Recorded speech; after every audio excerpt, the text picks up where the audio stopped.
Então, queria agradecer primeiro o convite feito pelo ministro Douglas Alencar, pelo ministro Guilherme Caputo Bastos, para eu participar como membro da comissão científica do evento e presidir esse primeiro painel, que é um painel muito importante.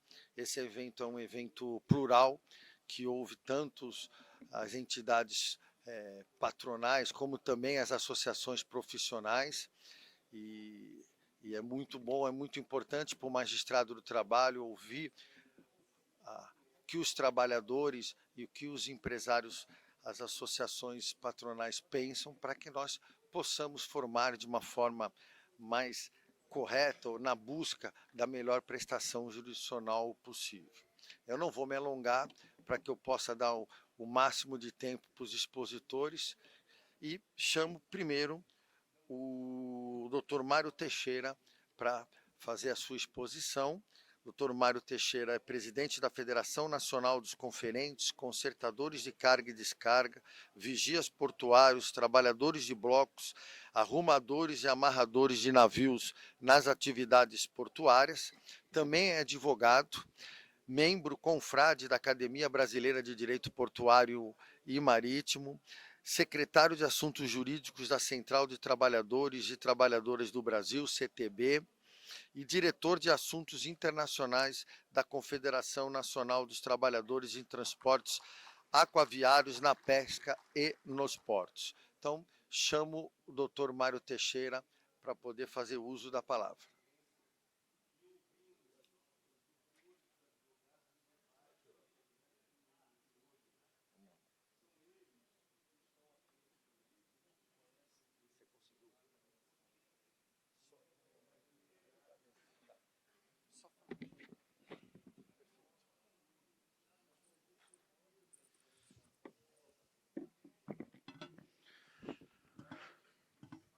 Bom dia a todos. Eu quero cumprimentar o nosso representante aqui na mesa, o ministro, o desembargador Sérgio Pio, cumprimentar todos os presentes, agradecer pelo convite e dizer que nós nos sentimos bem à vontade de estar defendendo uma questão que nos interessa muito. O nosso tema é defesa da exclusividade dos trabalhadores em face da prioridade da derrotabilidade. Eu vou tentar passar bem rápido aqui, porque tem bastante slide, e vou procurar resumir o máximo possível para conseguir trabalhar nos 20 minutos. A introdução desse trabalho é a alusão sobre a exclusividade prevista na Lei 12.815 aos trabalhadores portuários avulsos na contratação de vínculo empregatício como necessidade para garantir o cumprimento da referida lei, e também é sobre o inaceitável subterfúgio de que a falta de trabalhadores registrados, habilitados e com perfil exigido pelo operador portuário seria motivo para a contratação de pessoas não registradas no órgão, e também é desonesto o oferecimento de salário abaixo da média remuneratória do setor para induzir a recusa de portuários. E também é contestada a insistência da aplicação da teoria da derrotabilidade no setor portuário. Falando sobre derrotabilidade. Sobre a teoria da derrotabilidade, há interpretações gramaticais, históricas, sistemáticas e teleológicas da norma legal e da sua consequente norma jurídica não demonstra a existência de premissas capazes de excepcionar a aplicação da exclusividade, até porque a conceituação dessa teoria apresentada em artigo do jurista Herbert Lionel Adolph Hart não é compatível com esse equivocado entendimento. Teoria da derrotabilidade em face da exclusividade. Contrário senso, tal teoria até poderia ser muito bem aplicada na hipótese de que estivesse no lugar da exclusividade, aplicando-se a prioridade, pois a farta normatização legal e jurídica quanto aos fatos que exige o instituto da exclusividade previsto na referida lei portuária e consagrada pela jurisprudência em recente julgado do TST, cujo relator é a ministra Magalhães, relatora é a ministra Magalhães Arruda, Cátia Magalhães Arruda, o acordo publicado em 28 de 10 de 2021, assim como, pelo menos, em mais 7 decisões do TST. Fornecimento da mão de obra pelo operador portuário. Os operadores portuários existem para administrar o fornecimento do trabalho portuário com vínculo e o trabalhador portuário avulso por seu RH, o órgão, também criado pela mesma lei. Esse órgão de gestão deve manter numericamente atualizado o quadro de trabalhadores, treinando-os e fornecendo-os aos seus criadores, operadores portuários, tanto nas condições de avulso como a vínculo empregatício. Obrigação do órgão oferecer trabalhadores aos seus criadores. Injustificável, à luz da lei portuária, a criatura órgão não dispor de trabalhadores em seus quadros para oferecer aos seus criadores pelo sistema de exclusividade. Desse modo, inegavelmente, inexiste a alegada hipótese de ser inviabilizada a atividade econômica de seus criadores por falta de trabalhador do quadro de sua criatura. É indiscutível, é indisfarçável, assim, que tais empresas estão tentando se beneficiar de sua própria torpeza. Mito sobre a recusa do vínculo empregatício. Não tem sido avaliado o verdadeiro motivo da recusa de muitos trabalhadores em aceitar o vínculo empregatício. Ora, essa circunstância também é, entre aspas, fabricada, esperada ou provocada pelos próprios operadores portuários que, exatamente ao oferecerem ao trabalhador do órgão um salário por este inaceitável, tem como objetivo a estratégia de usar essa recusa para ardilosamente contratar trabalhador de fora do seu próprio RH ou órgão. Princípio da regra mais favorável. E mais, a dita prioridade da Convenção 37 está derrogada no ordenamento jurídico pátrio em razão da exclusividade taxativamente prevista na Lei 12.115. No porto organizado, aplica-se a exclusividade, não havendo espaço jurídico para se esquivar e aplicar prioridade. Sua equivocada aplicação estaria ainda lesando o princípio universal da norma mais favorável. Citamos aqui Rodrigues Pla. Inaceitável, assim, se alegar que a exclusividade, que é a regra mais favorável, estaria derrogada pela prioridade, cuja vigência do nosso ordenamento jurídico para aplicação no porto organizado deve ser desconsiderada. Manutenção do órgão pelos operadores portuários. Enfim, deve ser cumprida a vigente Lei 12.115, que substituiu a Lei 8.130, que determinou que os operadores portuários devem constituir e custear um departamento de recursos humanos ou órgão com diversos objetivos a seguir demonstrados. Competências legais previstas na Lei 2.630 ao órgão. A. Administrar o fornecimento de mão de obra ao trabalhador portuário avulso e trabalhador portuário. Artigo 32, item 1. B. Treinamento e habilitação profissional do trabalhador portuário. Artigo 32, inciso 3º. Letra C. Formação profissional do trabalhador portuário e do trabalhador portuário avulso, adequando-a aos modernos processos de movimentação de carga e de operação de aparelhos e equipamentos portuários previstos na Convenção 37 e o treinamento multiprofissional do trabalhador portuário e do trabalhador portuário avulso. Está no artigo 33, inciso 2º, letras A e B. Providenciar a fixação do número de vagas e a forma e periodicidade para acesso ao registro do trabalhador portuário avulso. Organizar e manter o cadastro do trabalhador portuário, habilitando-os para atividades referidas no parágrafo 1º do artigo 40 da referida lei. Organizar e manter registro do trabalhador portuário avulso, previsto no artigo 40, inciso 1, 1º e 2º. Responsabilidade do órgão é sempre dispor de trabalhadores treinados e habilitados e fornecê-los com exclusividade. Enfatize, assim, que o objetivo dos acima citados dispositivos é de possibilitar que o órgão sempre disponha de trabalhador treinado, habilitado para fornecer a seus criadores, os operadores portuários. É inquestionável a exigência legal da exclusividade para a contratação de TPAs somente no seu braço operacional criado especialmente para tal finalidade, o OGMO. E mais, seria ilógico e sem qualquer razoabilidade os operadores portuários contratarem pessoas sem exclusividade de fora de sua criatura do OGMO, constituído e mantido obrigatoriamente para sempre dispor de TPAs habilitados e em número suficiente para fornecer-lhes, quando solicitados, tanto a vínculo como na modalidade avulsa. Princípio das condições mais favoráveis. Artigo 7º da Constituição Federal e 19 da Constituição da OIT.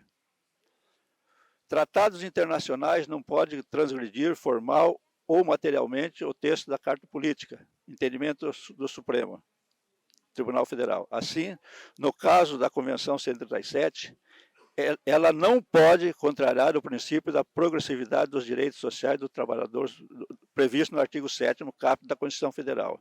Além disso, a própria Constituição da OIT, aprovada em Montreal em 1946 e promulgada pelo Brasil, preserva o referido princípio da progressividade, como diz o artigo 8º do seu, o item 8º do seu artigo 19, que diz: em qualquer caso, a adoção pela conferência de uma convenção ou recomendação ou ratificação por um Estado-membro de uma convenção deverão ser considerados como afetados qualquer sentença, costume ou acordos assegurado aos trabalhadores interessados, ou seja, assegurando aos trabalhadores interessados condições mais favoráveis que as previstas pela convenção ou recomendação. Exclusividade é um pacto social. No processo legislativo da Lei 8.130, houve um pacto social pelo qual a administração da mão de obra seria assumida pelos operadores portuários por meio do seu RH, o OGMO. E os sindicatos laborais portuários, por sua vez, deixaria, como de fato deixaram, de fazer a escalação dos trabalhadores avulsos, recebendo em contrapartida a garantia de que os trabalhadores portuários avulsos seriam utilizados pelos operadores portuários com exclusividade via OGMO, tanto nas condições de avulso como a vínculo empregatício. Esse entendimento foi mantido e até aprimorado pela vigente e recente Lei 2.115. Daí, qualquer alteração no sentido de ser retirada a exclusividade dos trabalhadores do OGMO corresponde a uma rescisão ou uma quebra desse pacto social. Entende-se assim que não há o que legislar para tentar mitigar conflitos entre prioridade prevista na Convenção 137 e a exclusividade assegurada pela Lei 12.815. Solução pela autocomposição. Entendemos que a negociação coletiva efetiva e confiável entre as partes, prevista no artigo 36 da Lei Portuária, é alternativa para ser evitada a prática empresariais abusiva de oferecer salário vil e inferior à média de ganho da respectiva categoria no porto. Isto evitará a lesão aos princípios constitucionais de isonomia entre trabalhadores avulsos e com vínculo, que é o artigo 7º, obrigado, que é o artigo 7º, inciso 34 da Constituição Federal, de irredutibilidade de salário entre TPAs e vinculado, artigo 7º, inciso 6º, e do piso salarial coerente com a atividade portuária, artigo 7º, inciso 5º. Para tanto, há de ser realizada negociação prevista prévias da relação de trabalho, remuneração e condições de trabalho, pacote social dos trabalhadores, etc. E criado no instrumento coletivo, cláusula estabelecendo proteção de acordo com a Convenção 137 da OIT, e do artigo 43 da Lei 2.815, aos trabalhadores que permanecerem nas condições de avulso no sistema OGMO pelo desemprego involuntário. Ilógico e irrazoável operador portuário contratar trabalhador de fora do sistema. Estão demonstradas as exigências legais e inafastáveis da exclusividade para a contratação pelo operador portuário trabalhador a vínculo empregatício somente na sua criatura no OGMO, que é o braço operacional criado especialmente para tal finalidade. Diante disso, cabe enfatizar que seria ilógica e lógico e sem qualquer razoabilidade os operadores portuários contratarem pessoas sem exclusividade de fora de sua própria criatura, órgão gestor de mão de obra, que eles obrigatória e legalmente mantêm e custeiam exatamente para sempre dispor de TPAs habilitados, treinados e em número suficiente para fornecer-lhes quando solicitados, tanto a vínculo como nas condições de avulso. Conclusões sobre exclusividade. A exclusividade é uma lógica inquestionável diante do entendimento do legislador ao criar o ógmo. Ela está na essência, no fundamento de sua existência. O fim e a sua flexibilização seria, inclusive, o enfraquecimento ou até a extinção do ógmo, além de ferir o princípio da razoabilidade e do pacto social no processo legislativo da Lei 8.630. Aí eu vou citar um trecho aqui da ministra Maria Cristina Peduzzi, quando ela diz, abre aspas, a interpretação histórica do artigo 40, parágrafo 2º da Lei 12.115, indica que a contratação exclusiva de trabalhadores portuários registrados está em sintonia com um cenário de modernização e eficiência, porque o ógio tem em sua essência justamente a busca por essas duas qualidades para o setor portuário, fecha aspas. Com efeito, a citação da subseção uniformizadora do processo do uniformizador a processo acima afirma ainda, abre aspas,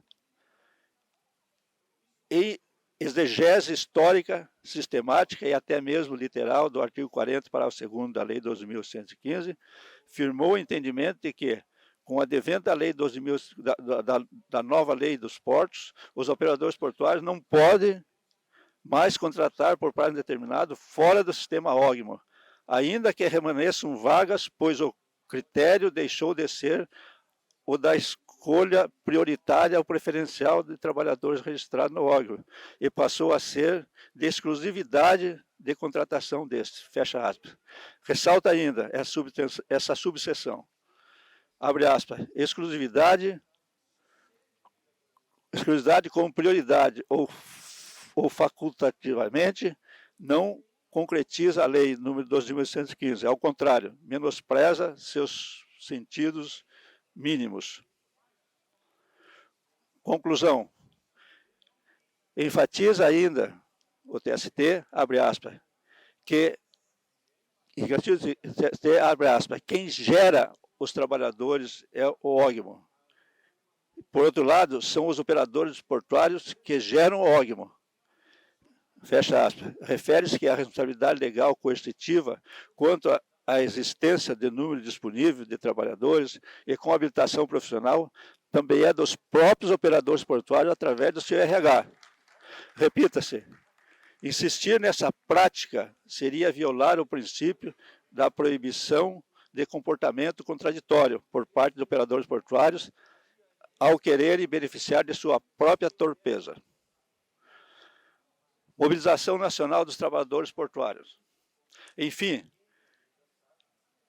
cabe aos portuários intensificar a mobilização nacional contra a alteração da Lei 12.115 de 2013, especialmente em relação à exclusividade. Mas, por outro lado, deve impugnar pelo seu efetivo cumprimento, sem qualquer subterfúgio ou ardil contraditório. Assim, eu já estou quase concluindo minhas palavras e eu aproveito para agradecer esta oportunidade de expor as preocupações laborais ao ensejo em que os trabalhadores dos portos brasileiros deixam consignado a sua especial e inarredável confiança no ofício da Justiça do Trabalho para que cumprindo suas funções, zele pela obediência da Constituição Federal, das leis e dos atos emanados do Poder Executivo. Essas são as palavras da FENCOVIB. Obrigado pela atenção de todos.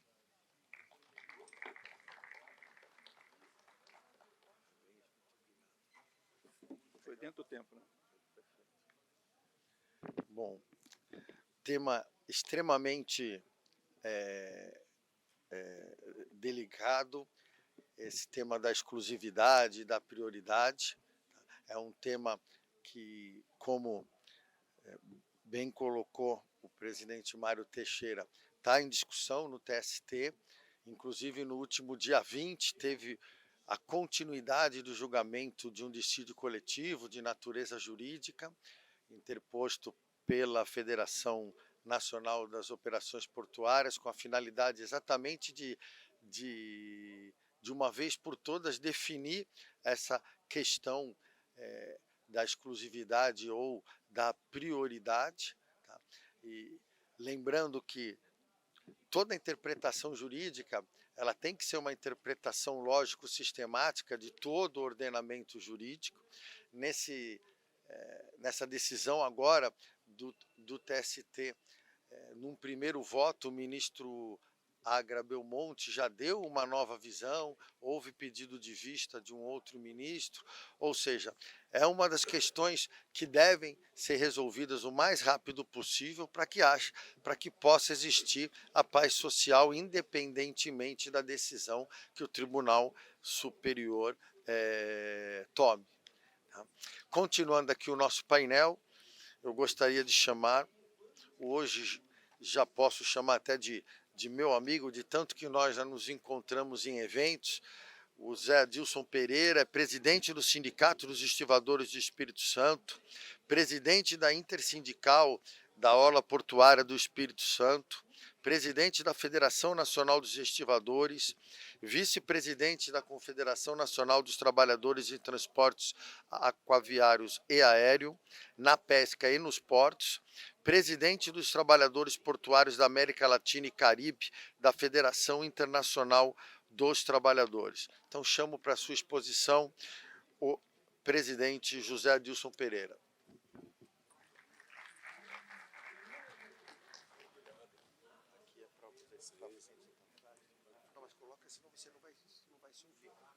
Não, mas não tem problema não, pode ficar tranquilo.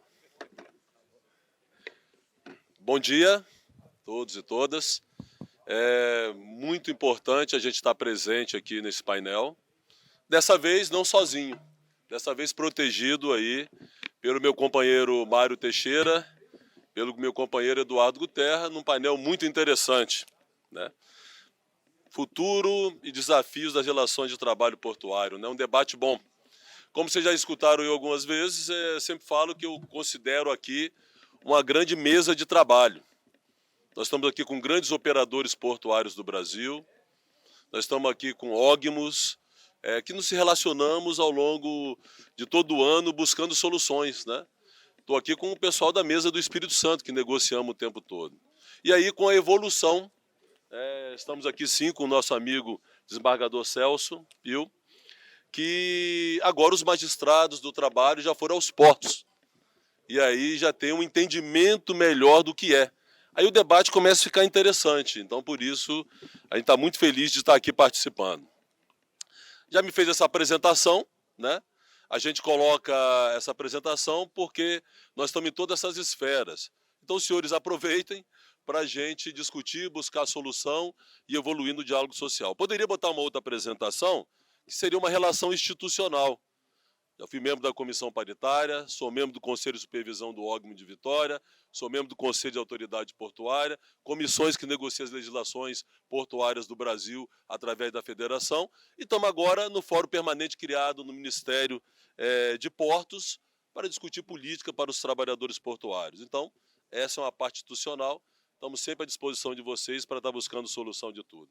Para nós, o princípio fundamental deste evento, e aí queremos aqui agradecer a magistratura do trabalho, que brilhantemente organiza esses diálogos, que é o diálogo social. Então, a gente, quando está aqui, quer fazer valer isso, fazer a gente trabalhar isso. Porque se nós do setor portuário não trabalharmos o diálogo social, nós não vamos conseguir o equilíbrio entre os atores, nós não vamos conseguir as soluções almejadas. Então, isso para nós é muito importante. Bom que o Mário Teixeira coloca muito tecnicamente um assunto que é o grande debate que está tendo no Brasil da questão exclusividade, e eu estou aqui para contar a história, falar muito do prático, do que a gente faz no dia a dia e trabalhar isso. E aí começo da seguinte forma. Qual a nossa visão e desafios que nós achamos? Muito simples. Primeiro, nós achamos que nós estamos no momento de consolidar a implantação da legislação portuária no Brasil e não derrotá-la. É ainda o momento de fazer o que nós não fizemos, fazer a legislação realmente ser efetivada. Problema nosso, nós não estamos fazendo isso. Estão buscando a derrotabilidade da legislação. Aí é que entra a grande questão. Por isso, o Mário, tão enfaticamente, na sua apresentação, trouxe uma apresentação técnica da defesa da exclusividade. Nós temos que buscar entendimento das federações nacionais, quando falo dos profissionais e dos empregadores, para ajudar as regiões do Brasil a evoluir na legislação portuária. E aí estamos fazendo isso, desculpem, num fórum muito positivo, discutindo com a FENOP, né, e está aí os técnicos que estão aqui sentados com nós debatendo, para buscar esse entendimento, que se a gente conseguir fazer isso, eu acho que a gente vai dar no Brasil um pulso para resolver um ponto que eu vou falar daqui a pouquinho da legislação portuária. Nós estamos aqui para defender a aplicação da legislação.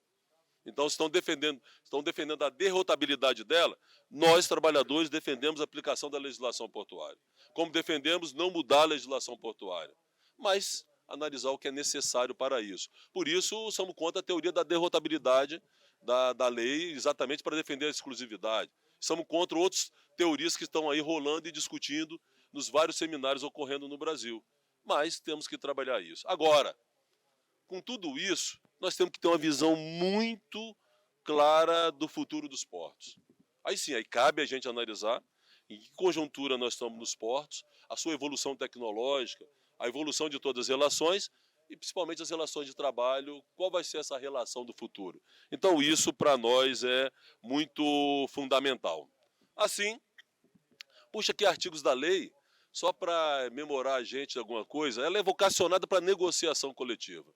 O problema está aí. O artigo 36 fala que toda gestão terá que ser negociada. O problema está na negociação. Nós não estamos conseguindo evoluir, implantar todas as questões. O artigo 40, parágrafo 4º, diz que nós somos categoria profissionais diferenciada. Nós representamos todos os trabalhadores portuários. Nós estamos representando.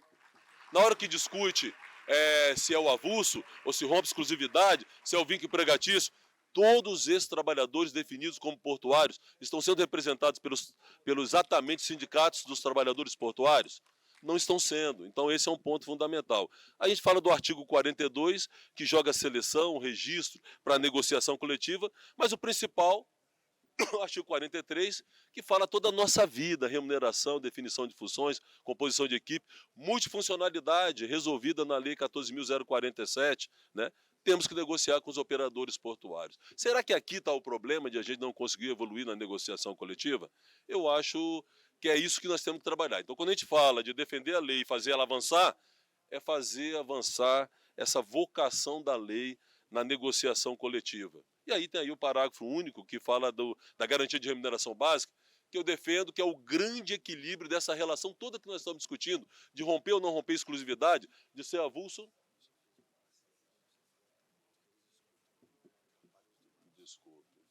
Pediram para eu falar mais baixo. Sou estivador, veio do porão, e aí falo normalmente alto, operador de guindaste, a gente fica muito, né, lá dentro, então vou falar mais baixo, mais tranquilo. Garantia de remuneração básica, né, é fundamental para o equilíbrio dessa relação. Porque se os trabalhadores têm definida a garantia de remuneração básica, você tem um equilíbrio. Ninguém quer desequilibrar o sistema, contratar fora do sistema, porque senão ele terá que pagar a garantia de remuneração básica para os trabalhadores. E isso seria muito fundamental regulamentar. Assim, e aí o artigo 44, que fala dos terminais privativos. Lei vocacionada para negociação. É isso que está errado? Nós não estamos conseguindo aprofundar essa negociação o suficiente. Esse é um ponto que nós defendemos. Eu uso essa frase que parece até ruim, porque o nosso órgão do Espírito Santo, com quem eu convivo, e eu tenho essa vantagem de ser presidente da federação e estar lá no dia a dia, eu digo que ele não precisa pensar. Como dizer isso para um órgão que é o melhor do Brasil não pensar, né? Ele pensa e pensa muito, executa muito, e eu considero o melhor órgão do Brasil. Mas a gente defende que nós temos que evoluir na vocação da negociação para que ele não tenha problema, ele só execute. Então o grande problema que acontece é esse. Aí agora nós estamos na discussão, será que o órgão tem que fazer algumas coisas, que já que não teve a negociação, ele toma as decisões? Chegando ao ponto até de definir que pode tomar decisões em relação ao tamanho das equipes de trabalho. Olha só, aí nós já estamos, na nossa opinião, exagerando um pouco com isso. Sabemos sim que eu acho que tem que ser algumas coisas serem feitas, mas nós temos que fazer a negociação evoluir para que o órgão, quando a gente fala não pensar, no sentido de que ele tenha todas as regras definidas de negociação e consiga executar bem. Aí os senhores vão dizer, mas aí não acontece, as coisas não acontecem, a negociação não evolui. Então é isso por isso que a gente defende que temos que trabalhar isso. As federações estão preparadas para poder ajudar os senhores em todos os pontos do Brasil a evoluir nas negociações coletivas, onde ela não está sendo evoluída.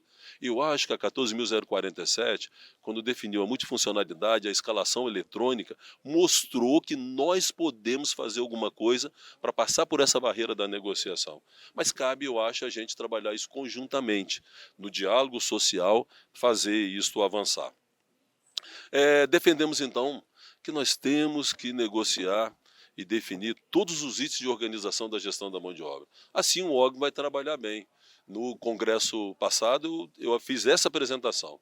Nós temos que fazer o dimensionamento dos quadros dos trabalhadores, nós temos que definir a forma de acesso, e aí nós defendemos que é a seleção pública, nós temos que enxugar os quadros, temos que tirar o pessoal mais velho, como fazemos isso, nós temos que definir regras de escalação para que esses trabalhadores que nós definimos que são do sistema consigam atender bem, e aí com assiduidade, com compulsoriedade, com todas aquelas regras que nós falamos, e nós temos que ter norma disciplinar. Porque aí vem uma grande questão que nós defendemos e é dura até os trabalhadores escutarem isso. Nós podemos perder o registro caso não tivermos a disciplina correta e caso não seguimos as regras corretamente. Então é perder realmente o seu registro profissional se o caso for e se isso acontecer. Então é fundamental que todos os organismos funcionem bem. Assim, eu acho que tinha que gastar grande energia para cumprir a legislação portuária.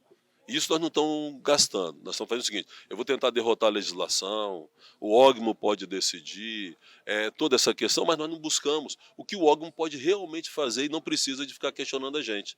Então, os operadores vão criar para quê? Estabelecer número de vagas, forma e periodicidade de acesso aos quadros. Esse é um problema que nós temos, porque o setor patronal tem defendido de não ter acesso aos quadros.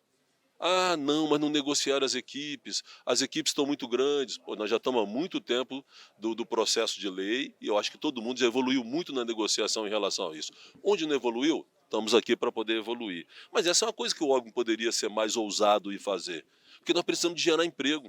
Agora foi gerado emprego lá em Santarém, agora foi gerado emprego no Rio de Janeiro, depois de grande luta, sufocado, porque o setor patronal usando disso para mudar as relações de trabalho, para reduzir as equipes de trabalho, para não negociar, para não fazer o diálogo social. Então você vê, vários portos que já passaram por isso, já estão fazendo acesso aos quadros, as negociações estão evoluindo normalmente. Então, por que não fazer isso? Aí o órgão poderia muito bem trabalhar isso, evoluir nisso. Por que aí a gente vem aí com o parágrafo 1 do artigo 32, né? Tá bem. Aí você faz tudo direitinho, né? Organiza a gestão da mão de obra, trabalha muito bem, você consegue fazer a negociação das equipes, você consegue ter 80% da remuneração fora da área do porto organizado, porque o trabalho avulso é competente, com qualidade, com eficiência, com responsabilidade, mas não pode ter a relação direta, né? Caso celebrado contrato, acordo, convenção coletiva de trabalho, entre os trabalhadores tomadores de serviço, o disposto do instrumento precederá o órgão. Aí na hora que a gente vai fazer a relação direta, esse é um ponto que está estourando no Brasil. Onde as relações de negociação evoluem, as relações estão sendo diretas, por alguns problemas que é causado no órgão gestor de mão de obra, como passivo e outras coisas mais, ou por não cumprir exatamente o que nós temos que cumprir. Aí nessa hora não pode ter evolução. Eu tenho que romper a exclusividade, o órgão, quando negocia, tem que fazer o que tem que fazer, mas quando a gente faz tudo certinho, organiza a gestão da mão de obra, não pode ter a relação direta com o terminal privativo, que pode pegar fora da área do porto organizado. Aí eu já debati muito isso com o nosso amigo Celso Pio, com os vários ministros que já foram no Espírito Santo. Peraí, então a lei nos desemprega? Dizem que nós não prestamos. Tem que se romper absolutamente tudo. Na hora que você faz tudo certo, você não pode evoluir numa relação com um terminal que não precisa te contratar. Aí a discussão não, pode ir fora do sistema e pegar quem quiser. Nós ficamos desempregados então? Os terminais querem utilizar a nossa mão de obra, que é a contradição de tudo que está sendo discutido. Aí nessa hora não pode? Não tem um desequilíbrio nessa questão do diálogo social que está acontecendo?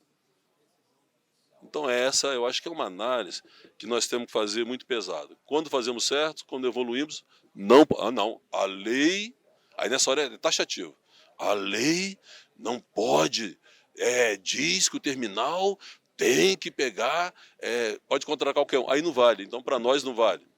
Ah, romper a exclusividade vale, mas na hora que faz isso, não vale para nós e não se aplica o que quer dizer o parágrafo único do artigo 32.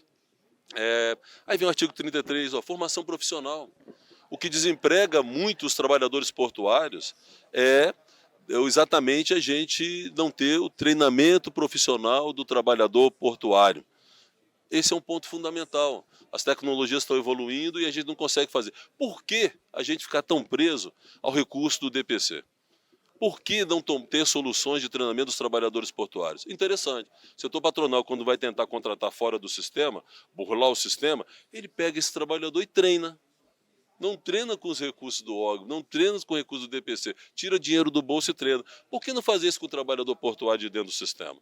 Aí sim, aí temos modelos que nós podemos criar como fundo de treinamento para poder complementar o que o DPC faz. É isso que eu acho interessante. Será porque ele faz isso, que ele precariza os salários para poder ter salários baixos, aí ele treina o trabalhador de fora do sistema? É uma contradição muito grande essa questão. E aí o treinamento multifuncional, a gente fala nisso aí. Assim, criar programas de realocação. Eu acho que a garantia de remuneração a gente podia trabalhar também como enxugar esses quadros mais velhos dos trabalhadores. E aí, cumprir a NR29. Coisas da legislação que o órgão pode cumprir, que deve cumprir, e tem vários órgãos que estão cumprindo muito bem, e isso é muito fundamental.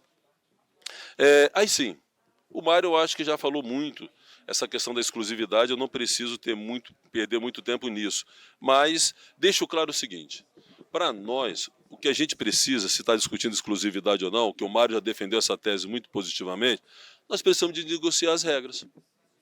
Se a gente sair do avulso, se for para o vinculado, e a gente tem a negociação da remuneração dos trabalhadores, das condições de trabalho, adicional noturno extra, pacote social e a forma de seleção, se nós chegarmos ao entendimento disso, por isso que é importante respeitar a categoria profissional diferenciada e a negociação prévia, a exclusividade é um detalhe. A exclusividade passa a ser um detalhe. Então, a gente superaria isso tudo. O problema nosso é que a gente não faz o diálogo social, não faz a negociação coletiva, contrata o sindicato amarelo para representar os trabalhadores, e aí querem romper isso, precarizando as relações de trabalho do setor portuário. Sendo assim, o princípio fundamental nosso, né, a gente ter a garantia de emprego e renda dos trabalhadores portuários, mas de todos os trabalhadores portuários, como categoria profissional diferenciada. Por isso, acho que a garantia de remuneração, um fundo de indenização, seria muito positivo para a gente poder fazer isso girar. Porque se você tem isso, se você desequilibrar o sistema, você estaria pagando um preço por isso. A Lei 14.047 provou muito que isso é muito importante quando definiu lá um sistema de indenização.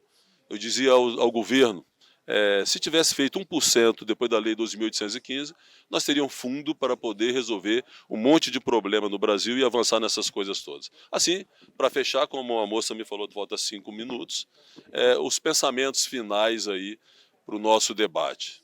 Para quem trabalhou positivamente a organização da gestão da mão de obra, nós estamos numa evolução nos postos de trabalho. Nós estamos indo para a relação direta, nós estamos indo para as coisas além. Por que não permitir isso, né? A legislação portuária está nos desempregando, já falei isso, né? Os terminais que mostramos nossa qualidade nos querem sem órgão. Então nós temos restrições. Assim, eles buscam contratar fora do sistema. Então ele quer trabalhar com a gente, mas ele não está querendo um órgão gestor, por mais eficiente que ele seja, né? O órgão, na nossa visão, poderia prestar serviço para o complexo portuário.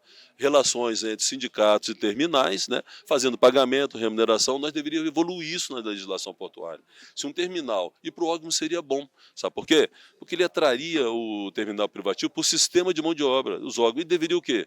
Ter um valor diferenciado, protegê-lo do passivo trabalhista existente, talvez desses 217 terminais privados, onde só 4 usam mão de obra avulsa, esses poderiam vir para dentro do sistema órgão usando os registrados e cadastrados. Quando fizemos a relação direta, pelo menos 6 terminais privativos nos procuraram querendo usar os trabalhadores do órgão. Uma contradição nessa discussão de romper a exclusividade, de não querer o trabalhador portuário avulso. Isso é fundamental. Nós temos uma visão, e aí temos que parar com isso, e às vezes o pessoal defende assim, não, vai acabar o trabalho avulso e tem que ser só o vinculado. Na nossa opinião, o vínculo, né, não é contra o trabalho avulso. Na nossa opinião, os dois modelos no Brasil caminham conjuntamente. E nós temos que ter a sabedoria de fazer os dois caminharem juntos. Porque a gente precisa dos dois. Onde é intensivo o trabalho de container, por exemplo, os terminais de container, ele tem de ser mais vinculado. Mas o Brasil ainda é intenso em carga geral, siderúrgico, granito, celulose, granel, e isso o trabalho avulso se encaixa muito bem. Então cabe a gente trabalhar essa parceria das duas coisas e tudo. Aí sim, aí provocando o nosso pessoal, eu acho que nós temos que caminhar para uma categoria única de trabalhadores portuários. E isso seria fundamental. E um erro que a gente acontece, nós estamos 30 anos depois da Lei 8.630, achamos que somos ainda aqueles trabalhadores de 30 anos atrás. Achamos que somos ainda, estamos lá atrás. Quando eu falo da relação direta, nossa, vai voltar lá atrás. Os sindicatos vão fazer como se os terminais não fossem controlar toda essa situação. Nós temos que definir claro quem são os trabalhadores portuários. Ter o sistema de treinamento, ele é fundamental para o funcionamento dos portos. Então, complexo portuário, quem é trabalhador portuário? Não é só da área do porto organizado, são todos os trabalhadores, avulsos e contratados em todos os portos. Isso é fundamental. E aí, defendemos isso, temos que definir diretrizes nacionais negociadas entre as federações, para, conforme apresentada aí sobre a organização, para quê? Para que todos os portos avancem. Fico feliz de estar aqui, porque eu gosto muito de um seminário que você vai, por isso que eu falo que é de trabalho. Nós tivemos aqui no ano passado, e hoje nós conseguimos caracterizar muito a evolução que tivemos de lá para cá. Né? Ministro indo aos portos, debatendo esses assuntos, nós discutindo isso, nós estamos evoluindo com a FENOP uma relação de buscar ter um pacto nacional. Eu acho, até falei isso, organização da gestão da mão de obra, o nosso texto está quase chegando no entendimento, temos discordância em legalizar as irregularidades, temos discordância em alguns pontos, mas já evoluímos em alguma coisa, no consenso progressivo, estamos trabalhando isso. Já estamos agora no governo federal, com um fórum permanente para o trabalhador portuário, onde vão discutir as políticas dos trabalhadores portuários. E já temos, e muito, os vários ministros do TST conhecendo um pouco mais de portos, porque estão visitando os portos, estão fazendo esse debate, estão trabalhando isso. Então a gente já vê claramente uma evolução muito grande. E que bom que tem que começar a destravar, gerar emprego. Nós não tem que ter medo de gerar emprego do trabalhador portuário avulso. Nós estamos precisando de trabalhadores avulsos em todo o sistema do Brasil. Eu acho que não temos que ter medo disso se trabalharmos corretamente o nosso diálogo social, as relações e fizermos a negociação coletiva evoluir. Muito obrigado. Espero ter ajudado ao nosso congresso na evolução do tema, mas também me coloco à disposição a todos vocês para a gente formar uma grande banca dentro da tese que defendemos, de fazer a legislação portuária evoluir e construir o futuro, trabalharmos conjuntamente. Obrigado.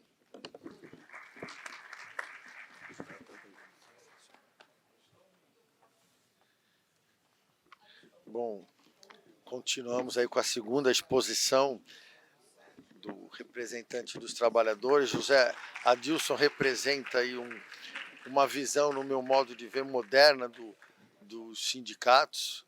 E nessas visitas que ele mencionou, eu estive participando de algumas, inclusive no Porto de Vitória, quer organizado por TUP, quer organizado pelo Porto Organizado, quer realizado o evento pelo OGMO, e sempre todos os agentes públicos, os ministros que estiveram presentes, os desembargadores, os juízes locais, sempre presenciaram a harmonia sem perder cada um a defesa do seu interesse. Ou seja, uma harmonia muito grande entre o sindicato dos trabalhadores, a intersindical, e não só aí o Zé Adilson, como também um outro presidente, o King dos arrumadores, o relacionamento entre todos os sindicatos.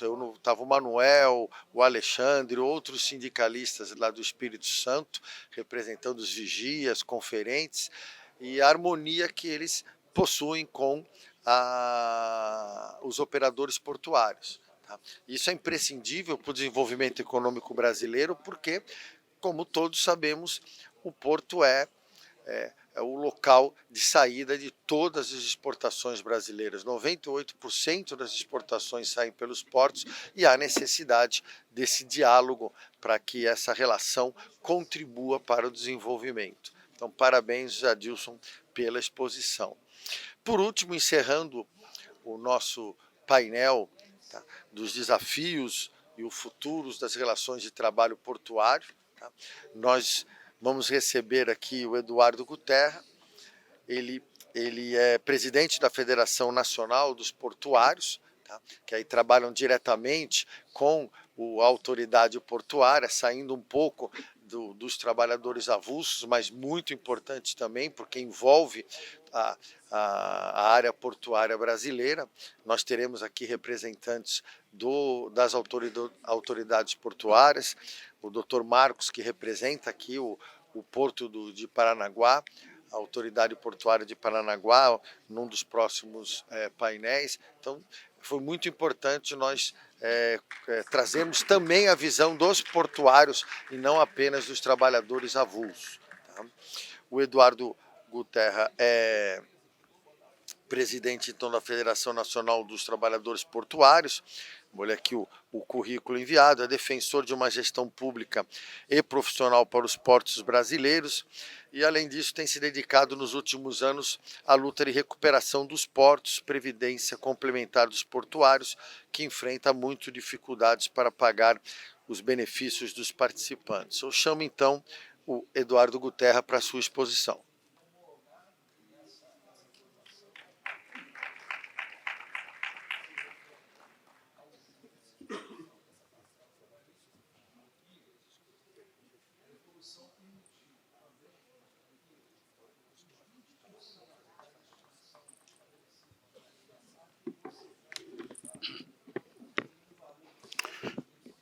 Bom dia a todos e a todas. Cumprimentar aqui os nossos desembargadores, juízes, todos aqueles que militam nas questões jurídicas, principalmente, obviamente, no TST e nos tribunais regionais do trabalho. Quero fazer um cumprimento especial ao ministro, ao desembargador Celso Pio, que nos convidou para estar presente, organizou esse painel também importante, como os demais, e tratou a gente de forma estratégica para estarmos aqui nesse momento. Mas como foi colocado pelo desembargador, nós representamos os empregados das autoridades portuárias, mas representamos avulso também, porque nós temos na federação sindicatos que representam avulso, como o Sindicato dos Operários Portuários de Santos. Mas isso não é um problema, porque eu sou BAPSIM. Inclusive está aqui o gerente executivo do órgão lá do Espírito Santo, e eu entrei com um pedido de registro no órgão. Eu tenho esse direito pela lei. Mas aqui tem muitas pessoas que me conhecem e são 45 anos de emprego, de porto. Foi o meu primeiro e único emprego. Então eu vi as transformações que aconteceram nos portos brasileiros nesses últimos anos. Então essa questão do futuro do trabalho portuário, ele nasce no passado, quando nós participamos da Lei 8.630, participamos do debate, e eu me lembro que foi enviado ao Congresso pelo, se eu não me engano, presidente Collor, um projeto de lei de número 8/91, que tinha 11 artigos, se eu não me engano. Então, a lei nova foi aprovada em 93, mas foi aprovada com mais de 70, quase 70 artigos, se eu não me falha a memória. E lá foram constituídas questões importantes, como o Conselho de Autoridade Portuária, que nós ajudamos a organizar em Vitória, no Espírito Santo. Foram criados os órgãos gestores de mão de obra, que naquela época, Zé Adilson e Mário, desembargador, o debate era tirar a escalação dos sindicatos. transferir para os órgãos gestores de mão de obra. Esse foi um grande embate naquela oportunidade, além da transformação do porto público para porto organizado. E as empresas portuárias saíram das operações quando foi criado a figura do operador portuário, que passou a ser o titular das operações portuárias. Então, nós acompanhamos isso tudo e mais. Naquela oportunidade, nós ajudamos a organizar o órgão do Espírito Santo. E eu, na figura do presidente do sindicato do Espírito Santo, assinamos o primeiro acordo de trabalhador avulso com os operadores portuários do Espírito Santo. O primeiro, no Brasil todo. E mais na frente, agora, tivemos a 12.815, que participamos ativamente no debate, também auxiliando o Congresso e dialogando com o governo federal, que mandou a medida provisória, a MP 595, para o Congresso. Então, a gente precisa, aproveitando a oportunidade, nós precisamos ter uma visão sistêmica do complexo portuário brasileiro. Nós temos 32 portos considerados importantes no Brasil. Nós não estamos falando de um porto.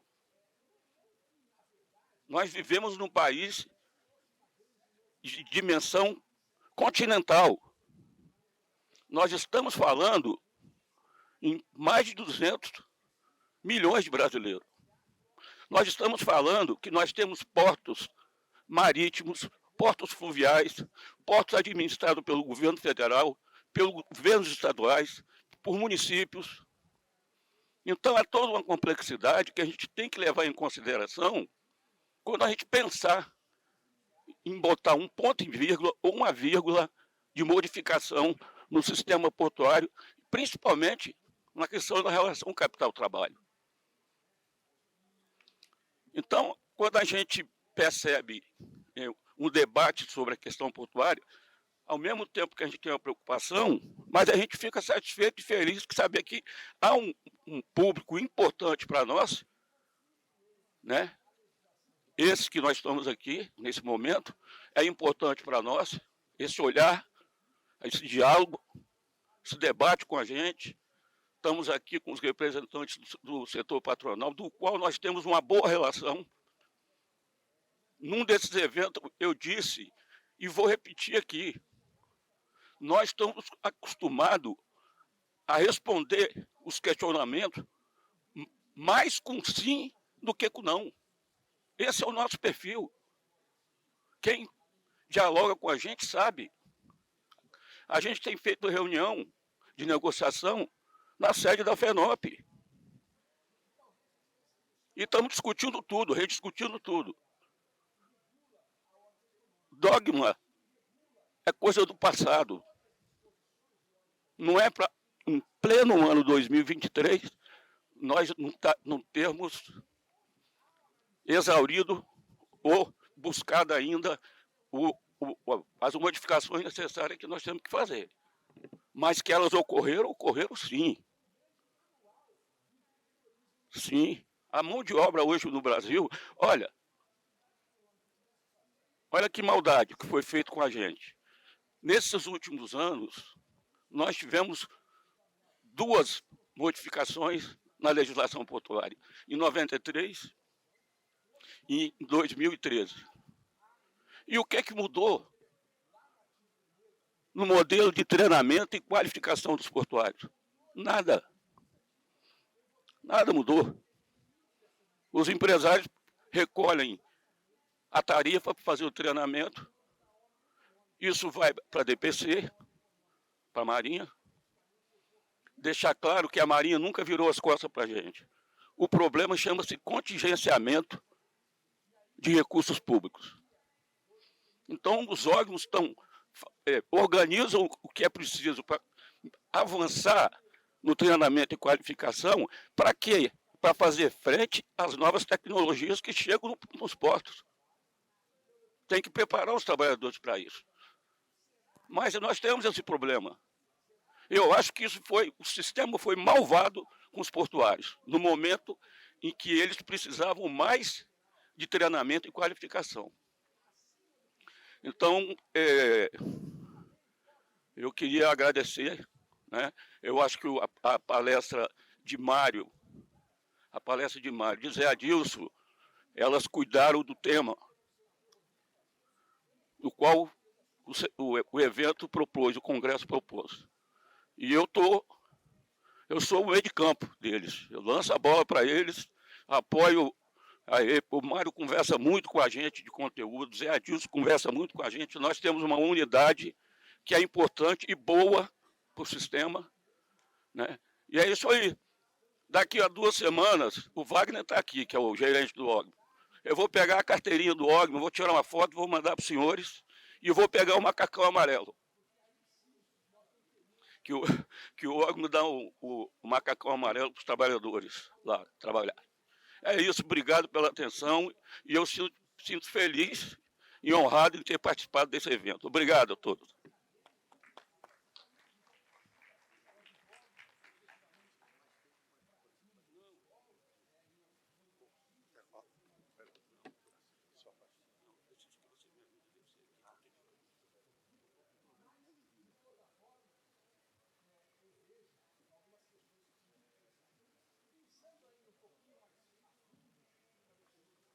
Bom, o nosso painel está chegando ao fim. Nós teremos daqui a pouco um coffee break para posteriormente reiniciarmos aí o segundo painel, ouvindo agora o outro lado aí da moeda dentro da relação de trabalho, são os representantes dos operadores portuários. Tá? A ideia do Congresso de trazer e ouvir de forma plural tanto os representantes dos trabalhadores como agora o das entidades patronais, é exatamente nisso de fomentar esse diálogo para esse setor, repito, tão importante da economia, que é o setor portuário. A negociação coletiva, como bem colocou o José Adilson, é imprescindível. Acho que os contornos do tema 1046, eu espero que sejam o mais rápido possível definidos pelo Tribunal Superior do Trabalho, porque o Supremo Tribunal Federal, quando definiu a negociação, o reconhecimento dos acordos e das convenções, ainda que reduzam ou limitam direitos estabelecidos em lei, foi no sentido exatamente de fomentar essa negociação, trazer a paz social com respeito aos direitos dos trabalhadores, dando protagonismo na solução do conflito entre o capital e o trabalho para o próprio capital e o trabalho. Nada melhor que os próprios trabalhadores e as próprias entidades patronais para definirem quais são as melhores condições de trabalho que devem reger as relações de trabalho portuário. E como membro do judiciário, é muito temerário que o judiciário acabe interferindo e dizendo o que é melhor para a categoria dos trabalhadores ou quais são as melhores condições de trabalho. A gente espera que esse diálogo seja fomentado e cada vez mais a Justiça do Trabalho reconheça as negociações coletivas que trazem paz social. O nosso painel terminou mais cedo do que os outros, tá? Todos aí estão convidados a mudar o canal para que a gente possa assistir e depois nos dirigirmos ao coffee break. Muito obrigado.